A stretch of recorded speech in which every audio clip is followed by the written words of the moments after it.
the darkest experiments on the human body.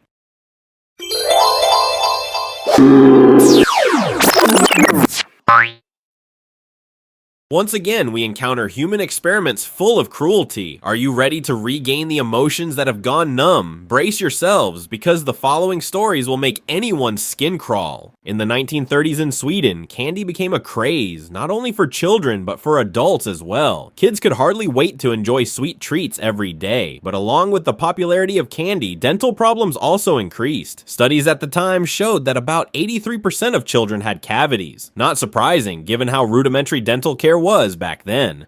Seeing this situation, the Swedish government decided to focus on protecting tooth enamel. Initially, candy companies were blamed, but they all denied responsibility. It's not us. In reality, there wasn't enough scientific evidence to pinpoint the cause. So the Swedish Health Council decided to conduct a more in-depth study called the Vipool study to better understand the link between high sugar consumption and tooth decay.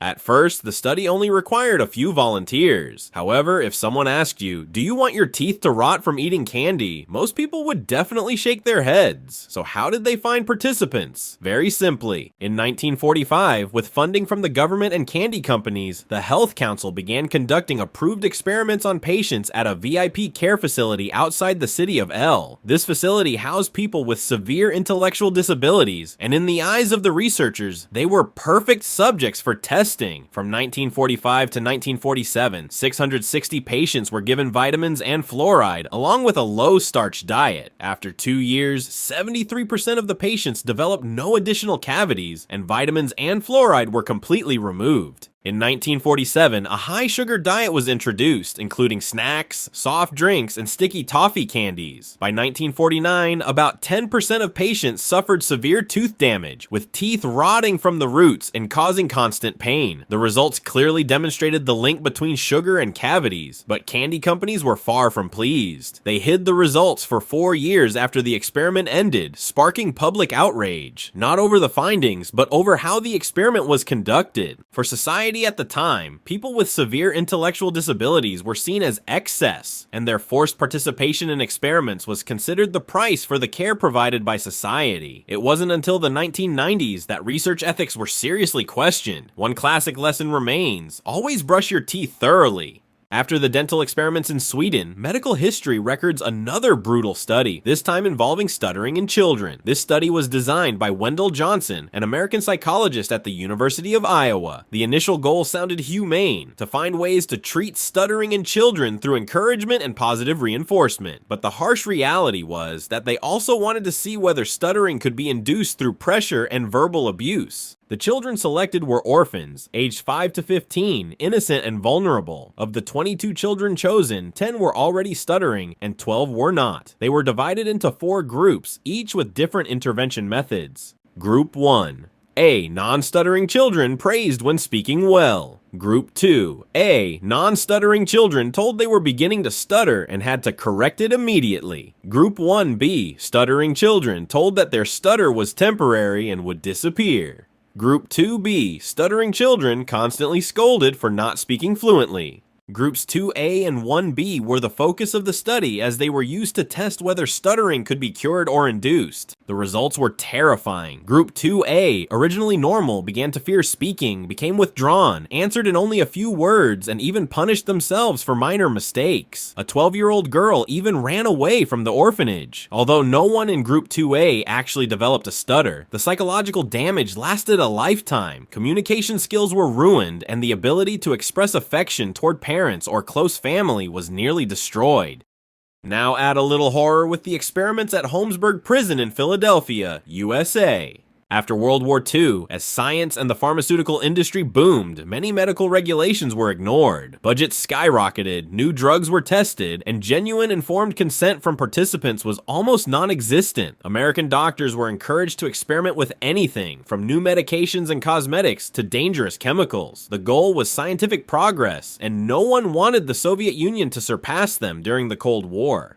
Even though the 1947 Nuremberg Code was established to ban inhumane experiments, many American scientists ignored it, believing the rules applied only to fascists. As a result, prisoners at Holmesburg were subjected to everything: exposure to sexually transmitted diseases, blistering chemicals, radiation, psychoactive drugs, carcinogenic compounds, the most notorious being dioxin, a main ingredient of Agent Orange. These prisoners were poked, prodded, cut open, stitched back up, and even forcibly given medications without anesthesia. These were not isolated experiments. Major companies like Johnson & Johnson, Dow Chemical, and even the US military funded them. Some prisoners participated for money, just a few dollars per test, but can that be considered true consent when they were in desperate circumstances? Many had to sell themselves just to survive.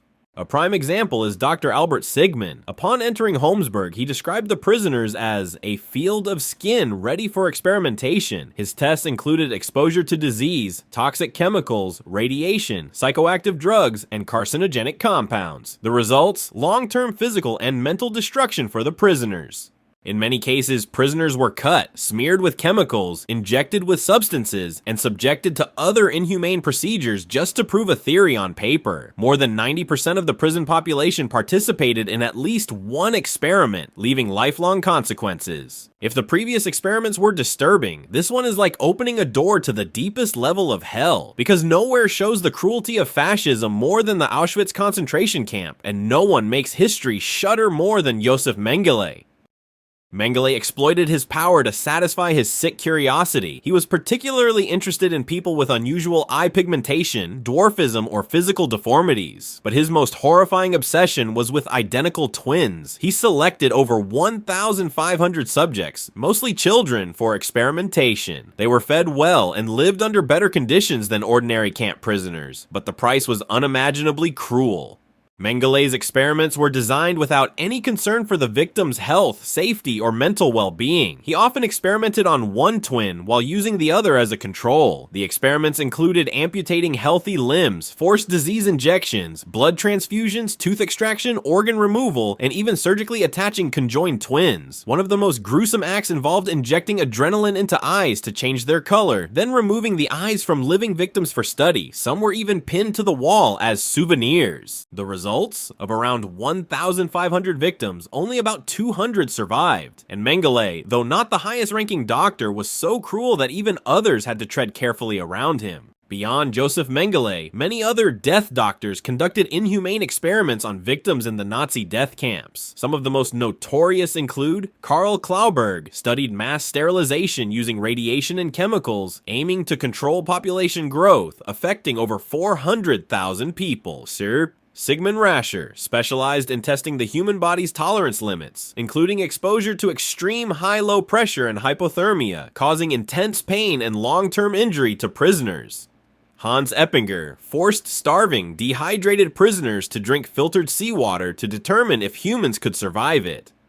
Karl Valnet claimed to develop methods to cure homosexuality through testosterone implants and forced castration, while other medical officers also conducted experiments on sexual and physiological functions. These experiments were not only physically brutal, but also caused deep psychological trauma. Prisoners were starved, dehydrated, injected with drugs, exposed to radiation, surgically manipulated, all without genuine consent. Many died, while survivors were left disabled or suffered lifelong consequences. Remember, scientific research can create wonders, but it must never come at the cost of human life or suffering. And if you don't yet know, there are still many other horrifying stories of human experiments waiting to be uncovered.